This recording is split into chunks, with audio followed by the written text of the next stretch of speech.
अनुराग गुप्ता चुनावी कदाचार में लिप्त थे, जिसका कारण 2 वर्षों तक निलंबित रहे। उसके खिलाफ एफआईआर दर्ज हुआ है।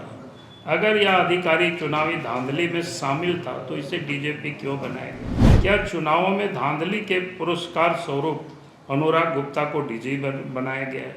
जो अधिकारी अपने गलत कार्यों को लेकर वर्षों निलंबित, जिसकी नौकरी की वास्तविक उम्र सीमा अगले 30 अप्रैल को समाप्त हो रही है, उसे गलत तरीके से डीजीपी बनाने की इतनी जल्दीबाजी और जरूरत क्यों आनी पड़ी? क्या हेमंत सोरेन सरकार भ्रष्ट, दागदार, विवादास्पद अधिकारियों के सहारे ही चल सकती है और ऐसे अधिकारियों को महत्वपूर्ण जिम्मेदारी देकर उन्हें बचाने में क्यों लगी रहती? अब हम सरकार से सवाल पूछना चाहेंगे, क्या हेमंत सोरेन खुद को सुप्रीम कोर्ट से ऊपर समझते हैं? क्या झारखंड सरकार एक विवादास्पद, दागदार अधिकारी को बचाने के लिए कानून तोड़ रही है? हम तो चाहेंगे हाई कोर्ट से भी कि भाई इसको सो मोटो संज्ञान लेना चाहिए और फिर इस प्रकार के जो जजेज होते हैं उनको सरकार के भिन्न भिन्न लाभकारी पदों में पदस्थापित किया जाता है। भाई ऐसे लोगों को तो पदस्थापित नहीं करना चाहिए जो कभी जब इनके इंटीग्रिटी पर ही शक है। आप सब लोग बार बार हमसे पूछते हैं कि सरकार के बारे में कुछ बताइए, सरकार के बारे में कुछ बोलिए। तो हम नहीं चाहते थे कि सरकार के बारे में हम इतना जल्दी कुछ बोलें। उसमें हम चाहते थे कि चलो भाई 5-6 महीना का समय हो जाए तब फिर हम सरकार के बारे में बोलेंगे। लेकिन कुछ घटनाएं ऐसी हैं, सरकार के कुछ काम ऐसे हैं कि नहीं चाहते हुए भी आप बोलना पड़ रहा है। यानी अपने जो मन में एक सीमा रेखा तय किए थे, लेकिन लगता है कि आप उस सीमा रेखा को भी तोड़ना पड़ रहा है, क्योंकि विलम्ब करना शायद उचित नहीं लगता है। इसलिए मुझे लगा कि हम विषय को आप सबके सामने या जनता के समक्ष इसको जल्दी लाना चाहिए, ताकि इस राज्य की जनता को भी ये पता चल सके कि झारखंड सरकार किस प्रकार काम कर रही है, कैसे काम कर रही है। उसका एक वानगी है। 7/1/2025 को यानी 7 जनवरी को सरकार ने एक मंत्री परिषद से अनुमोदन लिया और अनुमोदन इस बात के थे वो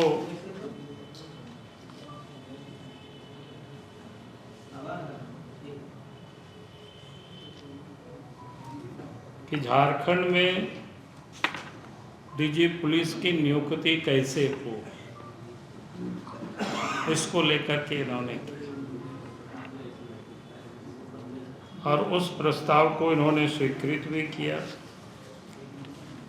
और उसमें से उन्होंने जो विषय को इन्होंने रखा कि अब डीजीपी की नियुक्ति में पहले क्या होता था कि पैनल बन करके भारत सरकार को जाता था और भारत सरकार उन पैनलों पर विचार करके नाम को अग्रसरित करता था और फिर सरकार डीजी पुलिस महानिदेशक की वो नियुक्ति करती थी। लेकिन राज्य सरकार उससे बचने के लिए सरकार ने अपना एक रास्ता निकाला और उसमें से उन्होंने तय किया कि भाई उस नियुक्ति में एक अलग समिति यहाँ बनेगी नाम निर्देशन के लिए, और जिसमें निम्नलिखित सदस्य शामिल होंगे। एक तो झारखंड उच्च न्यायालय के कोई सेवानिवृत्त न्यायाधीश उसके अध्यक्ष होंगे, झारखंड सरकार के मुख्य सचिव होंगे, झारखंड लोक सेवा आयोग नई दिल्ली के कोई नाम निर्देशित सदस्य होंगे, झारखंड लोक सेवा आयोग का अध्यक्ष नाम निर्देशित सदस्य होंगे उनके द्वारा, फिर अपर मुख्य सचिव या प्रधान सचिव, गृह सचिव या झारखंड सदस्य सचिव या सेवानिवृत्त पुलिस महानिदेशक जिसने झारखंड राज्य में पुलिस बल के प्रमुख के रूप में कार्य किया हो सदस्य होंगे। नाम निर्देशन समिति नियम 5 के अधीन अधिकार क्षेत्र में आने वाले अधिकारियों में से एक सूची तैयार करेगी, जो नियम 8 में दी गई प्रक्रिया के अनुसार होगी तथा नियम 6 में दिए गए मापदंडों पर आधारित होगी। ये उन्होंने उस कैबिनेट के निर्णय में कि इन लोग रहेंगे। लेकिन आप सबको पता है, या मैंने इस पर भी पता किया, तो झारखंड लोक सेवा आयोग के तो अध्यक्ष ही नहीं, तो फिर उसके कोई नामित सदस्य यहाँ होने का तो कोई सवाल ही नहीं पैदा होता है। दूसरा, केंद्रीय ये जो क्या बोलते हैं संघ लोक सेवा आयोग के द्वारा कोई एक नाम निर्देशित व्यक्ति होंगे, तो मेरी जहाँ तक जानकारी है उसमें भी कोई नहीं थे। लेकिन सरकार इतनी अफरा तफरी में है कि उन्होंने जो डीजी अप्रैल में यहाँ रिटायर होने वाले थे, उनको क्या बोलते हैं नियमित नियुक्ति करके, ताकि उनको और समय तक मिल सके अवसर, यानी 2026 तक, तो उन्होंने कर दिया। तो इसे लगता है कि भाई सरकार कितनी हड़बड़ी में है। और हेमंत सरकार ने का संविधान और न्याय व्यवस्था पर एक प्रकार से हमला है। झारखंड की जनता को धोखे में रखकर हेमंत सोरेन सरकार ने सुप्रीम कोर्ट के आदेशों का खुलेआम उल्लंघन किया है। उनकी सरकार ने न सिर्फ संविधान की मर्यादाओं को तोड़ा है, बल्कि राज्य की पुलिस व्यवस्था और प्रशासन को अपनी राजनीतिक साजिशों का हथियार बना लिया है। आज हम इस प्रेस कॉन्फ्रेंस के माध्यम से यह पर्दाफाश करेंगे कैसे हेमंत सोरेन, उनकी सरकार और कुछ भ्रष्ट अधिकारियों ने झारखंड की जनता के साथ विश्वासघात किया। डीजीपी के नियुक्ति में सुप्रीम कोर्ट के आदेशों का अवहेलना हुआ है। सुप्रीम कोर्ट के आदेश के अवहेलना, यानी सुप्रीम कोर्ट ने प्रकाश सिंह केस 2006 में निर्देश दिया था कि डीजीपी की नियुक्ति केवल यूपीएससी के अनुशासित पैनल से ही होगी। ये 2006 में सुप्रीम कोर्ट का वर्डिक्ट है। यूपीएससी ने झारखंड सरकार की नियुक्ति प्रक्रिया को अस्वीकार कर दिया। जो सरकार ने उस समय प्रक्रिया जो भेजा है उसको अस्वीकार कर दिया, और इसमें भाग लेने से, यानी ये जो कमेटी में भी भाग लेने से उन्होंने मना कर दिया। फिर भी हेमंत सोरेन सरकार ने यूपीएससी को दरकिनार कर अपनी मनमर्जी से अनुराग गुप्ता को डीजीपी बना दिया, जबकि यूपीएससी की अनुशंसित सूची में नहीं थे। जिनको बनाया है उनका यूपीएससी का जो अनुशंसित सूची है उसमें उनका कोई नाम नहीं था। सरकार ने सुप्रीम कोर्ट के आदेशों को क्यों नहीं माना? जैसे 7 जनवरी 25 को सरकार ने एक अवैध अधिसूचना जारी की, जो वो भी कोई वैध नहीं था, जिसमें यूपीएससी की भूमिका को नज़रअंदाज कर दिया गया। सुप्रीम कोर्ट ने कहा था जब तक राज्य सरकार कोई नया कानून नहीं बनाती तब तक यूपीएससी के प्रक्रिया के अनुसार ही नियुक्ति होगी। यह स्पष्ट है, ये समझने वाली बात है। जब सुप्रीम कोर्ट ने कहा कि भाई राज्य सरकार कोई जब तक कोई नई कानून नहीं बनाती तो ये नया कानून बना सकता था, लेकिन इन्होंने इससे भी बाएं कि इसको क्या कहते हैं कन्नी काट करके किनारे निकल गए, यानी उसके अनुसार जो नियुक्ति होना था उसको इन्होंने किया। फिर भी राज्य सरकार ने इस पर ध्यान नहीं दिया और सुप्रीम कोर्ट के आदेशों की उन्होंने धज्जियां उड़ा दी। अब हम सरकार से सवाल पूछना चाहेंगे, क्या हेमंत सोरेन खुद को सुप्रीम कोर्ट से ऊपर समझते हैं? क्या झारखंड सरकार एक विवादास्पद दागदार अधिकारी को बचाने के लिए कानून तोड़ रही है? आप सबको पता है कि चुनाव में गड़बड़ी के कारण 2 साल तक उस अफसर निलंबित रहे। निलंबन समाप्त हुआ, उसके बाद जब उनको डीजीपी बनाए तो पिछले चुनाव में भी आप सबको पता है उनको चुनाव कार्यों से बाहर रखा गया था। जैसे ही चुनाव समाप्त हुआ फिर से उनको पदस्थापित किया। यूपीएससी ने जब इस प्रक्रिया को नकार दिया तब भी सरकार ने इस पर आगे बढ़ने की हिम्मत कैसे की? कार्यकारी आदेश और अधिनियम का अंतर नहीं पता, क्योंकि ये क्या हेमंत सोरेन सरकार को कार्यकारी आदेश, एग्जीक्यूटिव ऑर्डर और अधिनियम एक्ट में अंतर का पता नहीं है। यानी इनको बताना चाहिए। सरकार ने 2025 में एक नियमावली बना दी, लेकिन इसके लिए कोई अधिनियम एक्ट पारित नहीं। कोई भी नियमावली बनता है तो उससे पहले एक्ट बनता है, एक्ट बनने के बाद नियमावली बनती है। लेकिन यहाँ इन्होंने एक्ट नहीं बनाया, विदाउट एक्ट के ही, बिना कानून के ही उन्होंने नियमावली बना दी।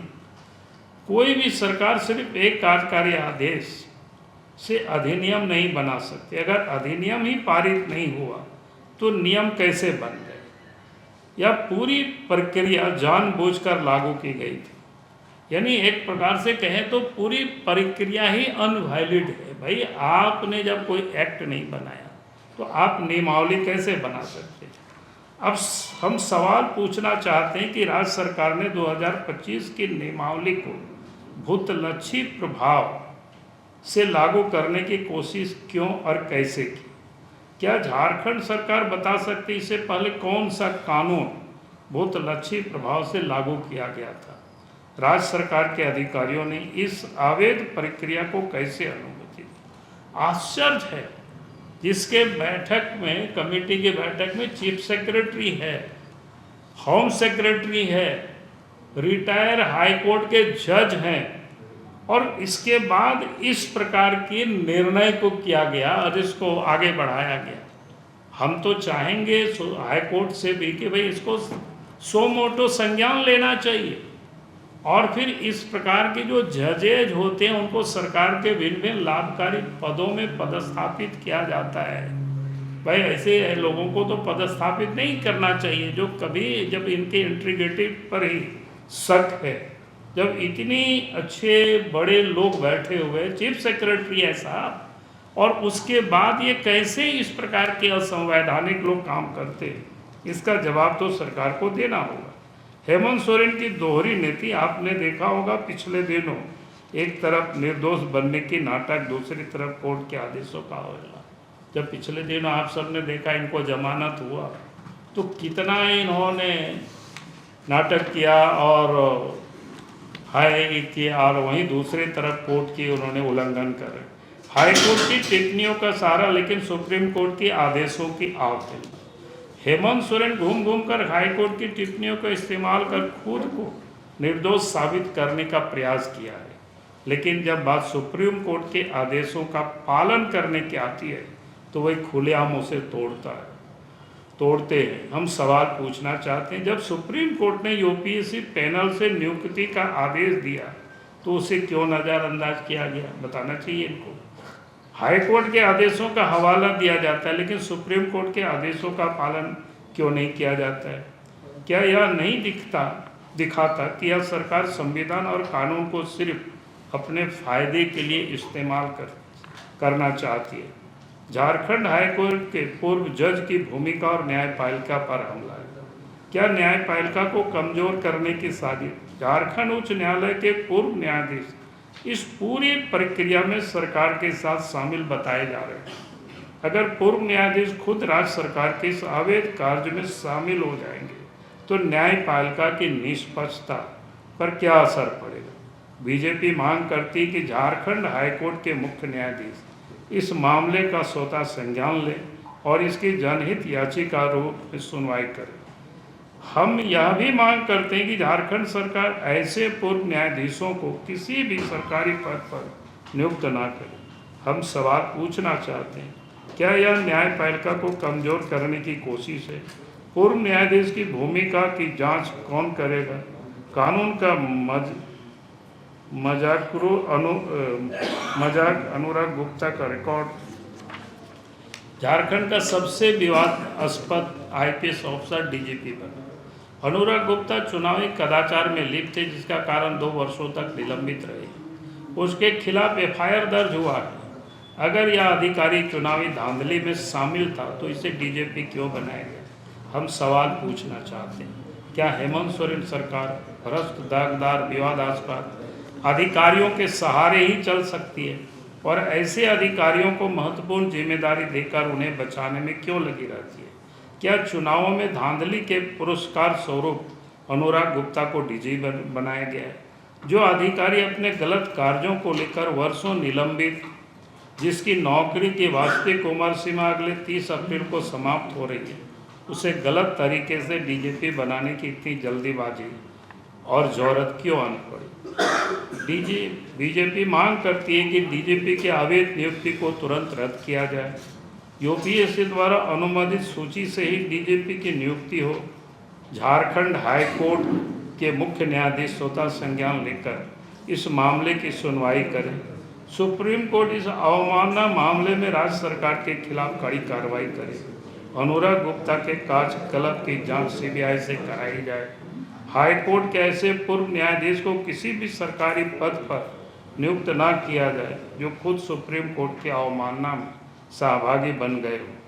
इसका अर्थ है झारखंड को भ्रष्टाचार मुक्त और कानून का सम्मान करने वाली सरकार चाहिए, न कि ऐसी सरकार जो सुप्रीम कोर्ट के आदेशों की धज्जियां उड़ाए और अपराधियों को बचाए। बीजेपी इस न्याय के खिलाफ हर स्तर पर संघर्ष करेगी।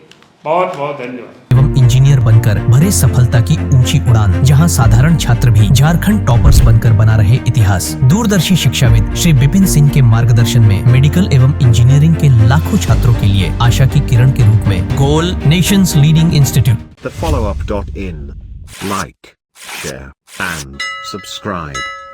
www.thefollowup.in